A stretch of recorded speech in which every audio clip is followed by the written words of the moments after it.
we got on Features TV right now? It's your boy Young Fletcher coming at you live and direct right here in the Carolinas, Charlotte, North Carolina. Okay, man, that's what it is, man. You was born and raised in Charlotte? Or? I was born in Long Beach, California, but I was raised in Winston. Okay. And about 4 or 5 years ago, I moved to Charlotte. Okay, that's what's up. So you started doing your music thing in Winston? Yeah, I started my career in Winston, yeah. Okay. Probably at the age about 16, 17 years old. Okay. So what inspired you to start doing this music thing though? I always had a love for singing. You know what I'm saying? Like, singing was always a passion of mine. So you're not a rapper, you're just straight singer? I'm straight. I sing. I've been trying to dib and dab in the rap world, but that's not what I am. I'm an R&B singer at heart. You know what I'm saying? Yeah. Or just a single period. I started out in the church, like most people. Most great artists, you know, great singers. Started out in the church, and built my passion from there.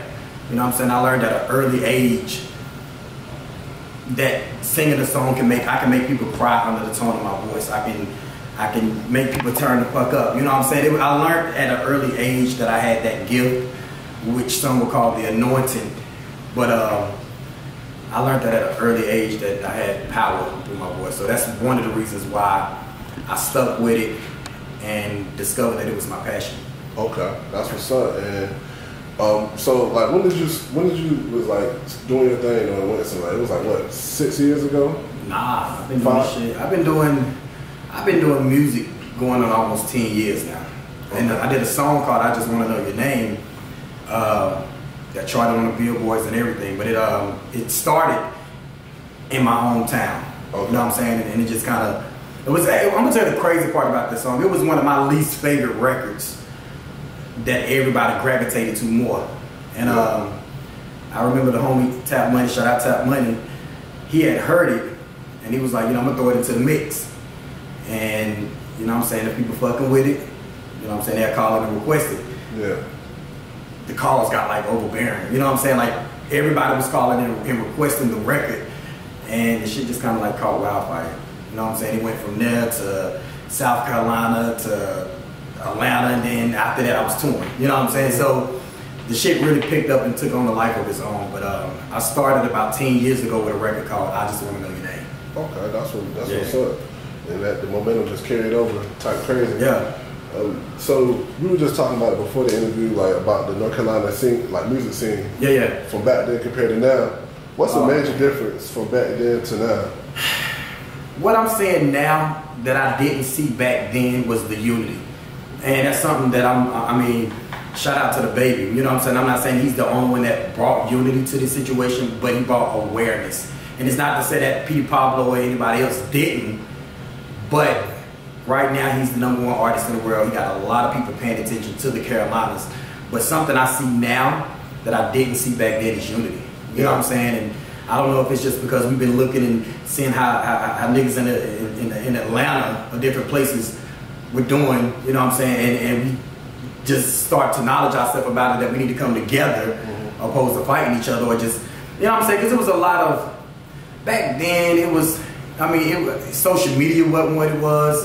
It wasn't a lot of, I mean, we had MySpace. We had MySpace, you know what I'm saying? And that was when you could put your 5 friends at top and create your fucking pages, and it was dope, but it wasn't what it is today. So you think the social media made it more easy? Definitely. Yeah. Social media definitely played a huge role in, I think, in that transitional stage of just bringing unity, where we can now reach out to another artist in Raleigh, or we can reach out to another artist in Fayetteville. You know what I'm saying? It's not just local where we can goddamn get at each other within our reach. Yeah. With social media, at this point, we can reach anybody across the world. You know what I'm saying? So that's something I see again today that wasn't present back then, is the unity. Okay. So yeah. Now, you know, you're naming all the blogs right now. Yeah. You know, everybody talking about it, bro. Like people sending me messages. I got over 10 messages about this situation. What happened in that situation with Yo Gotti? The Yo Gotti situation. I mean, it's simple, to be honest. It's super simple. I think a lot of folks are making it more complicated than what it is, but it's super simple. First of all, let me say this: Yo Gotti was and still is one of my favorite artists. You know what I'm saying? Still listen to him. Still listen to him. When this shit come on the radio, that shit, I don't turn it down. I turn the shit up. You know what I'm saying? Because I'm still a fan at the end of the day. But it was a simple situation where I did a record called Pull Up.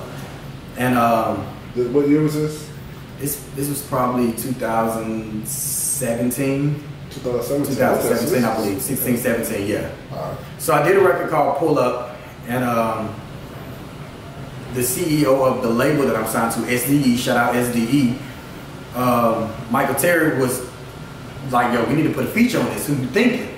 So you know me, I'm shooting for the stars. You know what I'm saying? I could have went to, you know, a C class, B class, but I shot straight to the A list and wanted to get Yo Gotti on the record. So we made some phone calls, hit up Kinky B, shout out CTE, and we made it happen. You know what I'm saying? We got in contact with Gotti. It was easy? It was an easy process? It was easy. I ain't gonna front, bro. It was easy because you gotta understand, I've been doing this shit a long time. I ain't just started doing music and started building relationships. I've been building relationships, like I said, now going on 10 years. And at that time, I was 6, 7 years in with building relationships. So it wasn't hard. We got in contact with his management, Brandon Mims, and they were asking for $30K, if I'm not mistaken, in the beginning. They heard the record, they fucked with the record. Gotti came back and was like, he'll do it for $20K. So at that time, you know, I'm looking at it like, that's love. You know what I'm saying? Niggas showing major love. What was the most you was willing to spend for the feature? What was the most? I mean, shit, we're gonna keep it hot. Like again, I'm not new at this, but that was a first time approach of trying to reach out to an artist. So of course, when you thinking budget, you want to get the shit as low as you can get it. So you know what I'm saying? We was at that time thinking 10, 15K, not knowing what he would charge. But we knew it'd be up there, but he said 20. We locked in at it. Again, after the phone calls was made, we went to DC to go meet him. And he was up there doing a show or something like that. Either way, we set up a session. They wanted us to pay in cash. We kept saying, no, we're not paying in cash. We'll pay in cash because we wanted a paper trail. Because we didn't want to be fucked over. We know Yo Gotti is who he is, but again, we had all seen the video that went viral of him talking about what he would never do to an artist and putting an artist in a position of doing a record with him and not releasing it. You know, basically saying that that's not his character. Either way, we still wanted to protect ourselves and our brand. So, long story short, we went to DC to do the record. He wanted cash, we didn't want to do the cash, so what we did was we went to Wells Fargo, got a cashier's check for $20K. In the beginning, they were kind of acting like they didn't want to do it because it was a cashier's check and they wanted cash, which is, in my opinion, the first red flag to me. It's like, a cashier's check is just as good as fucking cash, in my opinion, you know what I'm saying? But it's just, the paper trail is something for us as the label, as the brand. Anyway, we give them a cashier's check, they end up taking it.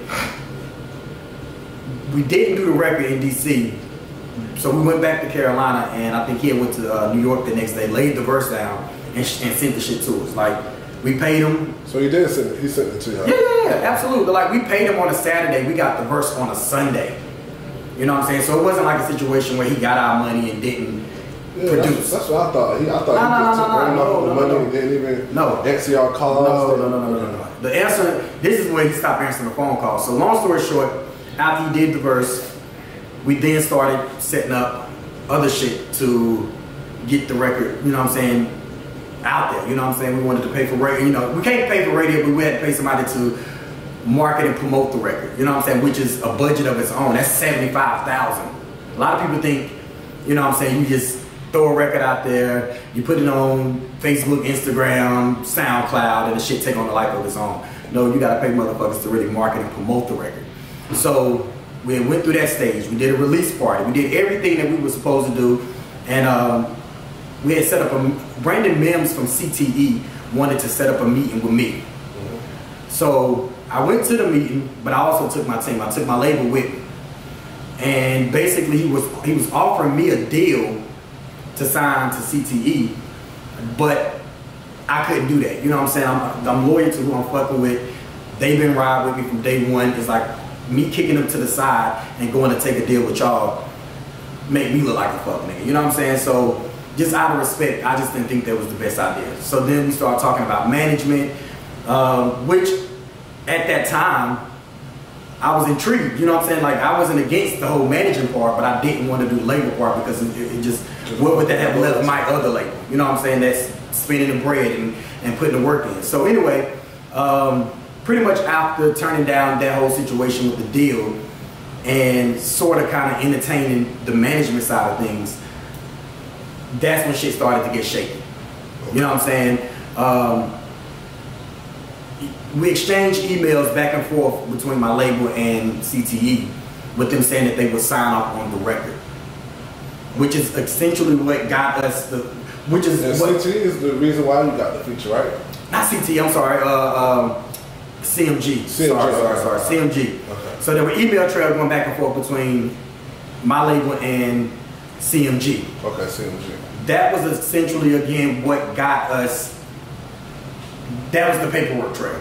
You know what I'm saying? With them saying they would clear it, we got our attorneys involved, they got their attorneys involved, and again, we go to upload the shit because we wasn't hearing, we wasn't getting a response. We waited for a good 2 months before we even uploaded it to iTunes or TuneCore or anything. Yeah. And every time we uploaded, within a couple of days, the shit kept kicking back because we didn't have the sign off from Yo Gotti and his team. Wow. You have to have a release letter from the other party saying that it's okay for you to make money off of this record. You know what I'm saying? But in the contract though that y'all had, y'all signed off on the contract, right? Well, see, that's the thing. We never got, every time we wanted to sign off on the contract and get the record to actually be released, that's when shit started to go cold. We were in the process of doing all of that. We had the attorneys doing all of that, drawing up all the paperwork, and everything stopped. Damn. So, you would think that with 20K, with 20,000 involved, yeah, the contract gotta be, it gotta be established before you even pay money. Like, bro, I mean, that, again, we're still learning the business as we are doing business. You know what I'm saying? We don't know everything about this music shit. So when motherfuckers come in and act like they know the music business, to me, it's a facade. It's like, no, nigga, you can't really know the fucking music business totally, considering the fact that this shit changes daily. Everybody's situation is completely different. We can read a million fucking books, go to a million seminars, but it's not going to tell you how to really run this music business or do this music shit. So you gotta wing it. You know what I'm saying? So we were stepping out on faith and just in good faith hoping that they would do the right thing or do what the fuck they promoting. Yeah. You know what I'm saying? So when that didn't happen and it put everything at a standstill, every time the fucking record kept getting kicked back when we wanted to upload it to YouTube or anything, our hands were tied behind, it was tied behind our backs. We couldn't do anything. Yeah. So at that point, we never wanted it to go to the court. We never wanted it to even ever escalate to that you know what I'm saying, to that level. So we reached out, we kept reaching out, we kept hitting up, you know, just trying everything from all angles to try to get in contact with somebody from CMG. Yeah. And after probably like that 6 or 7 months of just like getting no response, our hand was pretty much forced. You know what I'm saying? We had to do what we prepared ourselves. If, you know, the worst, we had to prepare. You know what I'm saying? And again, we never wanted to do that, bro. That never was that was never our intention. So it was never a clout chasing thing or we want to sue Yo Gotti so we can. That's stupid. You know what I'm saying? Like, I'm aware that he's the king of Memphis. I'm aware that he's been doing this shit. He's a legend in this shit. So man, you was willing to pay him for the future. Right, we did what we asked. What he asked for is what we paid for. You know what I'm saying? So after all of that shit kind of started to go left, and we had to get the attorneys involved and had to file a lawsuit. That was a mission by itself. You know what I'm saying? Motherfuckers thought this shit just happened overnight. No, nigga, we've been in the courts for the last 1.5, 2 years fighting this whole situation. And I mean, getting to an artist of that magnitude and serving him is a fucking task by itself. He got security, he got motherfuckers that's, you know what I'm saying, not letting, nobody's, you know, sheriffs, deputies, nobody's can really get that close to Gotti. Yeah. So he came to a show in Winston, 102 Jam said did a car show, This was about what? This was 2 years ago. 2 years ago, okay. It wasn't the last one they had, it was the one before that. Okay. So they did a car show, and Gotti was the headliner. And that was pretty much the perfect opportunity to serve him if we was ever gonna serve him, you know, the papers. Yeah. And so we served him, and from that point we just kind of let the attorneys deal with it. You know what I'm saying? We didn't ask for 6.6 million. That was not what we that's why I heard she tripled it. So the judge tripled it, and the reason he tripled it because of deceit. At the time Gotti was supposed to be in court, I believe that same day he was posted up on a yacht. You know what I'm saying, with money and shit up to his ears, and I think the judge kind of looked at it like, you know what I'm saying, he's not taking it serious. He was supposed to be where on the same day? He was supposed to be in court that day. The day of his birthday was the day he's supposed to be in court. Okay, all right. So when that wasn't the situation, and again it's public, you know what I'm saying, where, you know, you can go on his page and see what he's doing or see what he got going on. I think he was posting pictures of, you know, being on the yacht and with all the chicks, right? With all the chicks. It was about like a month ago, right? About a month and a half ago. Okay, yeah. Okay, sorry. So once that had happened and the judge saw that shit, I think it was a no-brainer for him. You know what I'm saying? He looked at it as disrespect from what I'm gathering. You know what I'm saying? I'm feeling like it didn't sit with him. This is a Republican state, and it just didn't sit with that particular judge. You know what I'm saying? Yeah. So he tripled it to 6.6. Internet went crazy if they saying that shit. You know what I'm saying? So of course, you know what I'm saying, it was a major excitement for me and my team at that moment, but we also had to realize that it could always be appealed.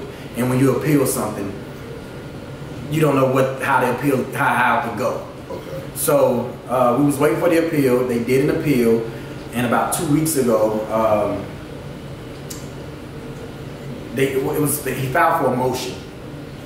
And in this motion he filed for, it was something like where he can ask the judge to either bring down the price, or he got different evidence saying something else, or he wasn't properly notified. Whatever his argument is at this motion, that's when he could have, you know what I'm saying, he presented everything he had. Either way, long story short, shit went left again, and the judge upheld the amount and kept it at 6.6. Damn, bro. So that's when he got rid. So is it guaranteed right now, or right at this point where we are right now, we won the lawsuit. There's no ifs, ands, or buts about it. We definitely won the lawsuit. Now, what he can do at this moment, he can go and say, I don't think it's fair that I have to pay this amount right here. I want to take it to Raleigh federal court. Now, we all know how Raleigh federal court goes. You can, sometimes that shit happens and sometimes it don't. It really depends on the team of people who are looking at it, the DA and everybody looking at the case and saying, hey, I feel like the judge was fair, and this is where we're gonna leave it at. But right now we are in the stages of even trying to skip that process and just basically go ahead and settle out. You know what I'm saying? So he gotta pay something? Well, he has to pay right now 6.6. That's the judgment. That's what the judge has put out there. Yeah. Right now he has a judgment against him for 6.6 million. Yeah. Wow, that's crazy. So how have your life changed since that situation, bro? Like as far as like family members, blogs contacting you? Yeah, a lot of shit has changed. I mean, a lot of it's been for the better. A lot of it's been for, I don't want to say for the worse. I've definitely seen a dramatic change in a lot of people. You know what I'm saying? And but I still remain the same. You know what I'm saying? I'm still right here, level-headed, humble with everything that's going on. And I'm just allowing God to pretty much guide all my footsteps of what's going on right now. But as far as how things has changed and what's going on, like definitely the bloggers are reaching out every day. Followers are going up. I put out a record like 2-3 weeks ago. It got over 200-something thousand downloads. Racks in the middle. So shit is definitely changing. You know what I'm saying? I definitely get some of the hate shit. Yeah, that's what I'm about to ask you about. Like how the shoulders and the DMs and stuff like that. Are you getting a lot of DMs? Like as far as like negative shit? Definitely. I mean death threats. I mean, bro, it's a lot of motherfuckers that don't know what the fuck is going on, so they assuming, and even if they know what the fuck is going on, Gotti is always and forever going to be you know what I'm saying, the king of Memphis. So I got a lot of different little young, stupid ass motherfuckers that just sit at home, bored. Yeah. You know what I'm saying? But at the end of the day, if you knew anything about business anybody that knows anything about business, I don't see how they see or think that I'm wrong or my team is wrong for pursuing or going about it the way that we went about it. You know what I'm saying?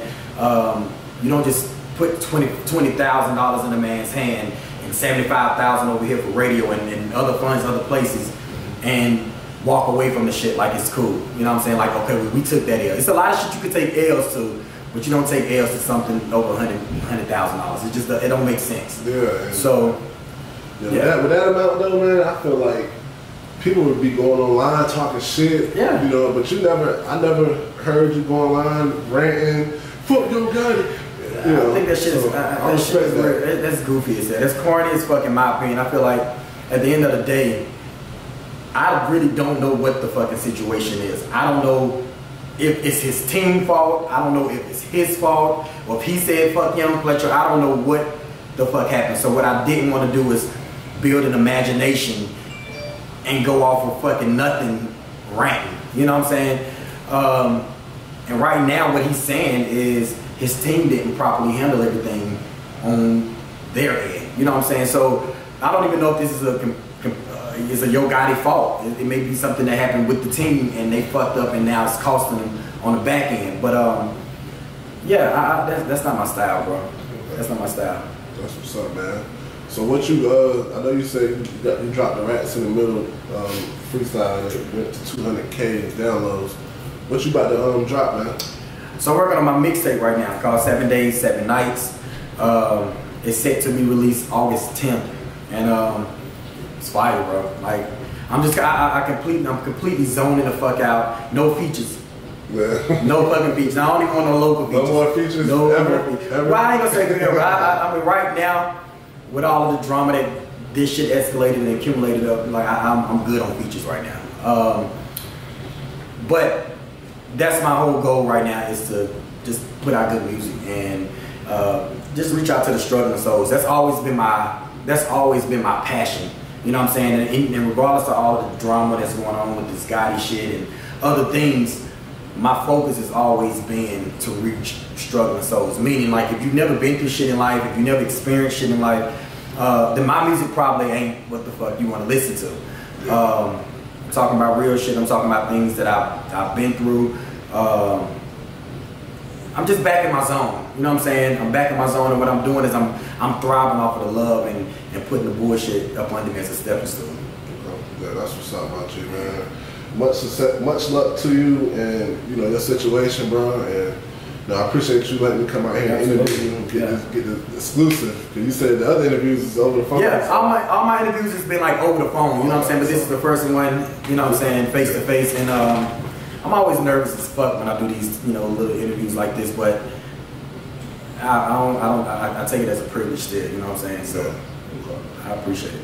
All right, man. Well, we about to check out, man. Let the people know where they can get at you at, like social media and Yeah. So y'all can follow me at Fletcher.com on all social media platforms. That's my Facebook, my Instagram, my Twitter, my YouTube account. Everything is Fletcher, DOTCOM. And yeah, hit me up, man. Goddamn, follow me, show love. I support all the up and coming artists that's out here doing their thing. Yeah, I'm looking for artists. Anybody out there that's doing anything right now, I am definitely looking for artists. I'm at that stage in life where I feel like it's no competition, especially when it comes to people here in the hometown. So, but even not even the hometown, just in the home state of North Carolina. It's all love over here. So I'm looking for artists. So if you got music, send it to my email. It's fletcher.com@gmail.com. Producers, writers, hit me up. Whatever, y'all, it's your boy Fletcher coming at you live and direct. And right now you are watching Fuchsia's TV. Sign it out.